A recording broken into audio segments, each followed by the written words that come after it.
So we're here to learn together about one of the most important things in English grammar, that is noun clause. But before we start the video, please allow us to introduce ourselves. My name is Gabriela Chatrana Maya and my last student number is 086, and my friends. And my name is Brigitte Nuku Sumantias with last student number 089. My name is Virginia Melawita Sawehan with last student number 084. And I'm Gabriela Chandrabrati Astika Dewa. My student number is 079. Okay, now that you guys know all of our names, let's jump right into the discussion. Okay, so before we learn together about noun clause, let's first remember what a clause is. So, a clause is a group of words that contains a subject and a verb. Clauses can be either independent or dependent, depending on the type of sentence. So, in this case, noun clause is considered a dependent clause that acts as a noun in a sentence. Even though noun clause has a subject and a verb, it cannot stand alone as a whole complete sentence. Here's the example for you guys to understand better about noun clause. The first example, I know that she studies hard. Here in this sentence, the clause that she studies hard is considered a noun clause. Why? Because it functions as a subject, as an object in the sentence. And the second example, what he said surprised everyone. Here in this sentence, the clause what he said is considered a noun clause. It is because it functions as the subject in the sentence. So, in short, a noun clause is a dependent clause that has a subject and a verb, and it takes the job of a noun in a sentence. So, after understanding the definition better, let's move to the function of noun clauses. Noun clauses can perform several functions in a sentence, just like regular nouns. The first function is as a subject. For example, what she wrote impressed the teacher.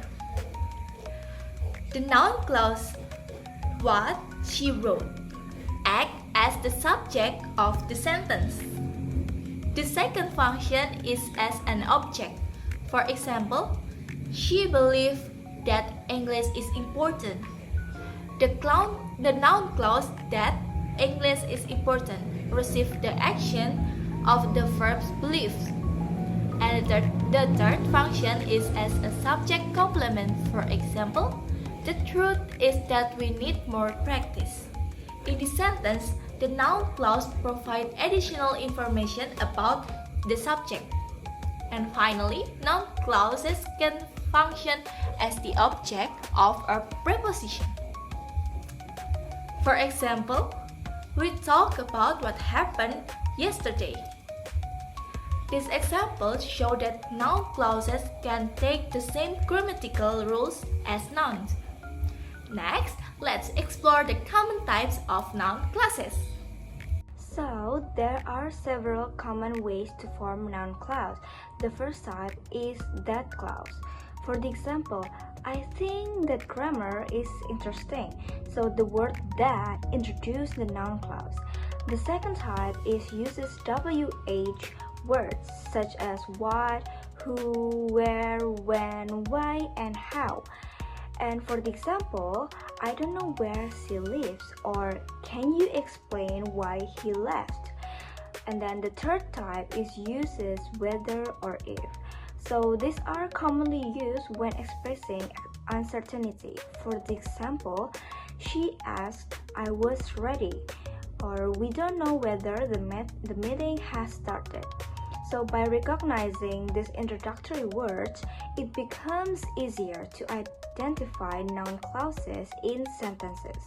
So, however, there is one important rule that learners often forget, which will be explained in the next section. One of the most common mistakes when using noun clause is incorrect word order. For example, some learners say, I don't know where does she live. This sentence is incorrect. The correct form is, I don't know where she lives.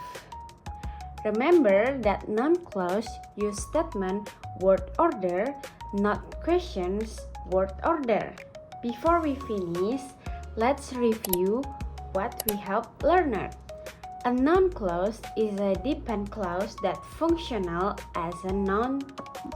It can act as a subject, an object, a complement, or the object of a preposition. Noun clauses are commonly introduced by WH, words, whether, and if. Understanding noun clause can help us construct more accurate and more complex sentences in English.